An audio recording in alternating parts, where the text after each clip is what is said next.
Sveikučiai, čia ne dėl to, kad tie troliai pretenzijas visokias reiškia, kad где лицо, покажи лицо. Ne, aš tokį pranešimą noriu padaryti, nes vėl visas nugydymo klanas pavarė.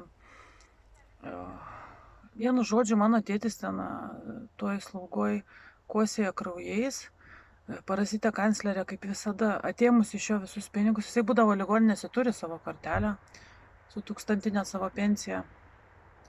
Ir nors jie dabar informuoti, kad jisai profesorius, bet vis tiek reaguoja kaip į vargšą ir ne tik jam melavo, kad jie tyrimų jokių nedaro, atdėrė privati slaugos įmonė, svarbiausia, kad ne tik jie melavo, bet ir man melavo. Man sakė, kad jie jokių tyrimų iš viso nedaro, jokių gydytojų neturi. Ir tėtis skundėsi, kad gydytoja neteina, o paaiškėjo, kad jinai pabėga. Tai šitas, kai gydytojas pabėga, aš galiu pasakyti, kieno aš užpakalį. Atsimenu, kaip bėga sparčiai koridorium, tai čia Šančių polikinai padarė echoskopą, neužrašė ir pradėjo bėgti endokrinologė Lašienė. Ir tu eini ir jinai bėga. Sakau, palaukit. Ir va dabar va tėtis sako, neprieina, o prašona ir pabėga.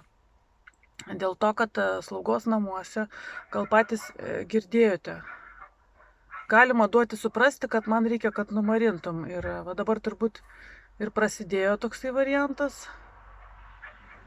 Nes prasideda, jeigu, reiškia, nori žmogų numirint, prasideda iškart prisidenginėjimas teisė.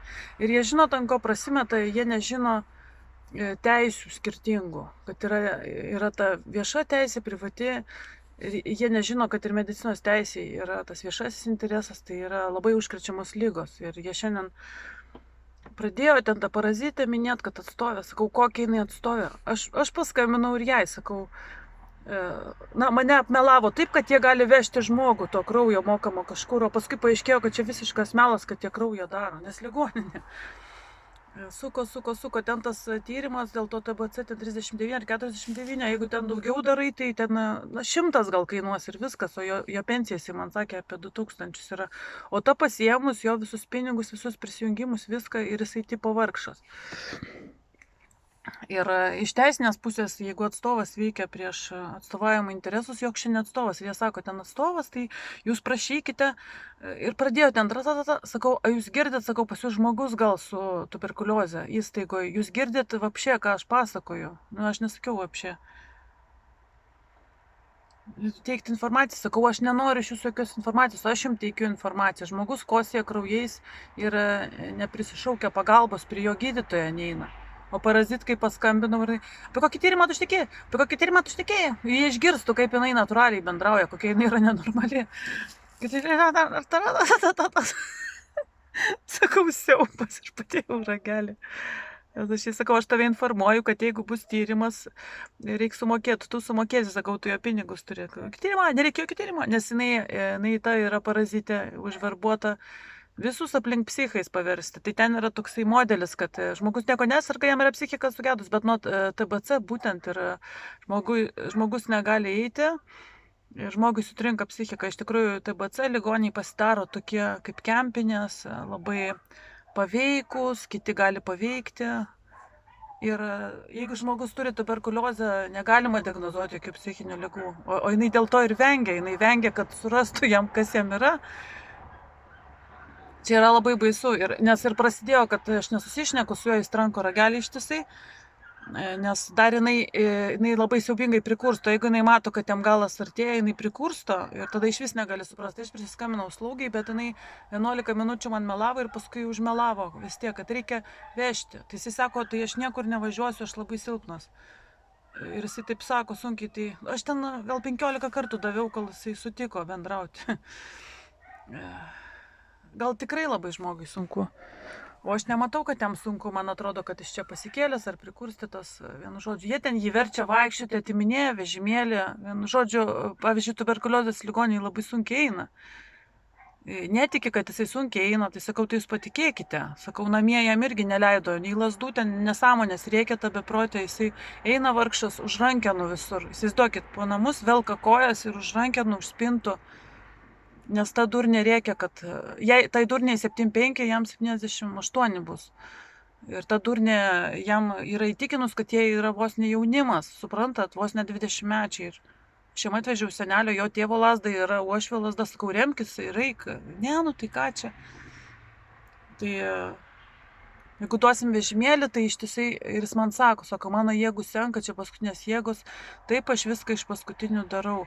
Ir svarbiausia, kad ten pradėjo augti svoris ir aš supratau, kad parazitai netinka. Parazitai reikia, kad jisai mirtų, nes jeigu dar paaugs, tai visi mes sužinosim, kad jisai sveiksta. Ir jis vėl, tai svoris neauga. Tai tuberkuliozė pasižymė, jin labai panašiai vėžį, žmogus pasidaro kaip šaukštukas. Ir aš ten viską pasakiau, sakau, kosti krauju, buvo įtarimas prieš 25 metus, bet sakau, gerai valgydavo, nieko nepasidarė. Sakau, o dabar, sakau, buvo bado dieta pasidarė. Ir šiandien, sakau, tai jūs norite, įsivaizduokit, nugydymo klanas nori pasiginčyti apie teisę. Sakau, aš dar bandau per jūsų įstaigą, nes toliau, sakau, aš varau instituciškai, sakau, nes čia yra labai užkrečiama liga, čia taip negalima, sakau, aš esu teisininkė ir jeigu užsikrės visą įstaigą, jie ieškos kalto ir sakys, o, yra dukra, jinai teisininkė, jinai žinojo, kad jūs tėvai tuberkuliozininkai ir jinai nieko nepasakė, nes mes taip ir mokėmės, nes žinokite, galima net žmonės nuteisti, kurie užkrėtė. O jeigu tie užkrės, nes mano motka irgi tuberkuliozininkė ir jinai labai slepia. Ir jinai labai nekenčia visų sergančių, nes pati yra baisus ligonis. Ir jinai labai daug valgo, ir kai labai daug valgo, tai ta liga, jinai nejuda, jinai mieganti, bet jinai buvo pakusi, tai gal ir nemieganti. Ir čia neaišku, ar čia tėtį sukilo, ar nuo jos užsikrėtė, bet man dabar vėl laukti žinių, kad jisai numirs 77 metų, kamon, 21 amžius, su pensija 2000 eurų, parazitka taip viską apsukusi, šakės. Ir aš tada tam pasakiau tam administratoriui. Jisai, tai jūsų, tai jūsų atstovė. Kokia ten, sakau, atstovė, sakau, jūs sakot patys, kad su tėtė nesusišnekat, jis tipo demencinis, nes atmintis sutrikusi. Tai dėl to, kad silpnas, kad nevalgė, nežinau, metus, 2 ar kiek jisai metų nevalgė.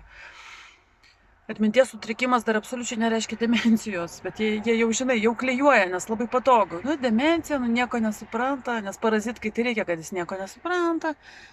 Tai sakau, jūs patys, jūsų įstaiga sako, kad jis demencinis, bet jūs sakote, aš turiu su juo sutarti. Bet sakau, jūs įsivaizduokit, pas mane jie abudu tokie. Sakau, jūs suprantat. Oi, labai atėjau. Sakau, jie abudu tokie, bet sakau, jie jau labai seniai yra tai pasidarę. Mes kenčiam labai daug metų. O dabar dar tėtį darosi. Sakau, jūs įsivaizduokit, jūs sakot, man su 2 tokiais susitarti. Ir sakau, jūs nieko nedarot. Ir vėl tada aš pažiūrėsiu į sveikatą, ar ten jūs esat. Taigi sakau, visi jos bijo, jinai bėga iš namų, sakau.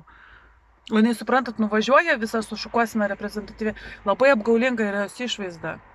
Pažiūrėkit į tą ministrę, kur aš kalbiu, kad lavonas. Jos pasidažo, jos apsirengia ir jos gali bet ką įtikinti, kad jos yra normalios, bet iš tikrųjų aš labai tikiu kamo darbuotojais, kad jie sakė, kad ten isterikė ryjanti šitus ramekus. Tai va, tai toks pranešimas. Ir įsivaizduokit, aš jau išsiunčiau instituciškai ir parašiau, kad jūs turite schemą. Ir sakau, mes mokėmės apie schemą, kad Kinijoje galima suimti žmogų su tuberkuliozė, per prievartą gydyti, Amerikoje negalima. Nes žmogaus teisės, mes per žmogaus teisės mokinomės tuos skirtumus. O čia Lietuvoje žmogus nori tirtis gydytis, nes nori gyventi. Ir gydytoja bėga ir privačioji svarbiausia slaugoji Adėrė. Trakuose labai reklamuojama, kad labai faina, ten tikrai graži turbūt vieta ir jam pradėjo gerėti, nes ant ežero kranto labai geras oras, o Karališkėse Vilniuje labai blogas oras, su tuberkuliozininkam viskas yra cheminis oras. Blogai ir jinai atrodo labai baisiai, ir jinai labai baisiai atrodo. Ir instituciškai pranešus, jūs įsivaizduokit ir skambinu tėtį, jau sako, tai tu nesupratai, tai mes jau tyrimą darom, tai jūs įsivaizduokit, kaip suveikia greitai. Instituciškai pranešiau, tengi yra šitas, kodėl jie dėl COVID šitaip darė, dėl to, kad jie COVID buvo įrašę į pirmąjį sąrašą labai užkrečiamų ligų prie maro. Ir TBC yra prie maro, prie to pirmo sąrašo, o prie pirmo sąrašo yra jau schema. Iš karto, karantinas, tyrimai, ten viskas, ten gali būti, kad net nemokamai jį ištirs, jeigu ten. Ir jisai vieną kartą, tai buvo burokėlius ir paskui sako, Kristuka, tai mano kraujas dabar skystas šviesiai raudonas, tai buvo šviesiai raudona.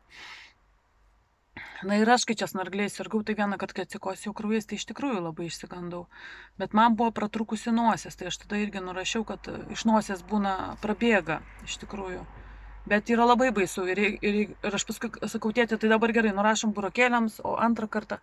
Ir paskui dar tuberkuliozė pasireiškia ir tokiais geltonais kažkokiais tais krepliais. Ir jis ir geltonais atsikos ir sako, geltona buvo suripa. Ir paskui vėl, ir tada jau prasideda daužimas, telefono daužimas. Aš manau, kad jis seniausiai žino, kad jisai to serga, nes jeigu kartu gyvena, turbūt matė kraujais prispjaudytą. Ir čia yra labai baisu, čia yra labai garsus profesorius, labai nuostabus žmogus ir dar labai jaunas, nes jo tėvas gyveno 96 metus.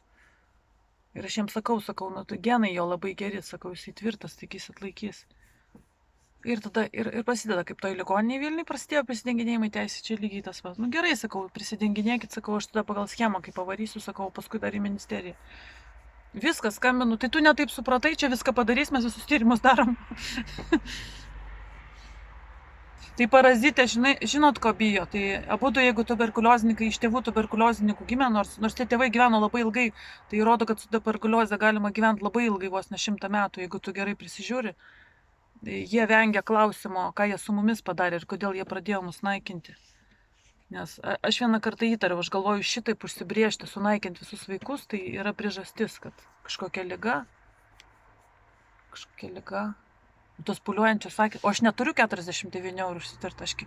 Joks gydytojas nepasiūlė, jie nieko, jie man antibiotiko nerašė, nieko. Aš dabar tikrai turiu labai mažai bakterinio pūlinio ir herpes ten kankina mane, bet jie kaunasi, jie iš tikrųjų, žinokit, tarpusavį kaunasi, aš kaip suprantu, ten vieną bakteriją gydyti arba vieną herpį, reikia abudu gydyti, iš tikrųjų, o jau kepenų ir gaila, nes metus gerti antibiotikai, bet metus geriant antibiotikus prisimušė tas pūlinys, o joj kaip prisimušė. Bet pakenkė tas, kad iš karto neskyrė. Nors kitas dalykas, tie, kas rėkia, kaip šita durnė naujienų gydytoja, kad nieko nėra, tai 3 kursus aš gavau. Tai jeigu nieko nėra, kodėl 3 kursus skyrė, ne? Patys savo prieštarauja.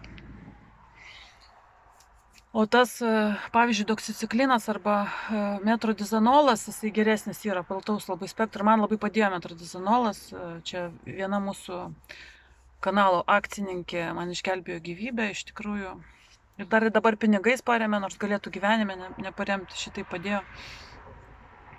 Bet aš bijojau, kad nutrūkstas tiekimas, nes iš tikrųjų jie atranda, kad žmogus gauna vaistinės ir pagrasina licencijas atimti. Tai žinojau, kad vieną dieną nutrūks, tai nutrūko, bet aš paskui pati išmokau nusipirkti turguose.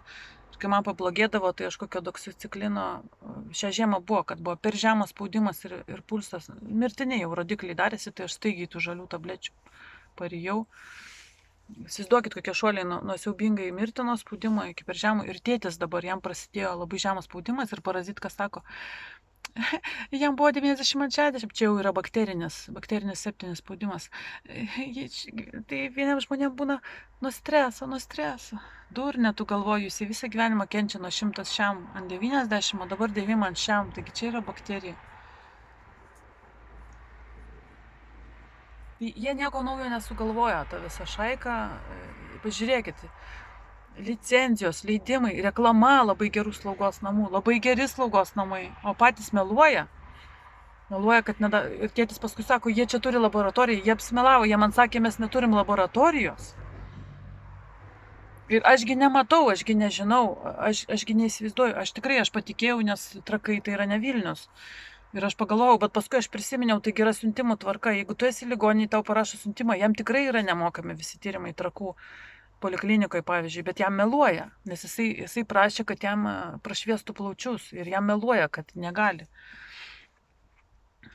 Tai aš dabar sužinau, kadangi Maksimoj daro šitą tuberkuliozės tyrimą, Aleksoto Maksimo prakniso Alberto knygelę ir jam reikėjo dar kartą važiuoti tirtis ir aš taip sužinojau, kad tai labai paprastas tyrimas, tiesiog ima iš piršto, net ne iš venos ir vos ne iš karto kažkoks reaktyvinis tyrimas prie maisto ir žiūri, ar serga ar ne. Ir man labai keista pasidarė, kad slaugos ligoninė negali tokio tyrimo atlikti. Dėl cholesterolio paklausiu, jisai tik tai 7 eurų kainuoja. Pradėjo mygti, tėtį irgi reikėtų. Jisai badavo, nevalgė ir pas jį buvo cholesterolis 7. Kas rodo infekciją, suprantat? Jeigu tu nevalgai visiškai ten tavo cukrus, bilė koks ten cholesterolis.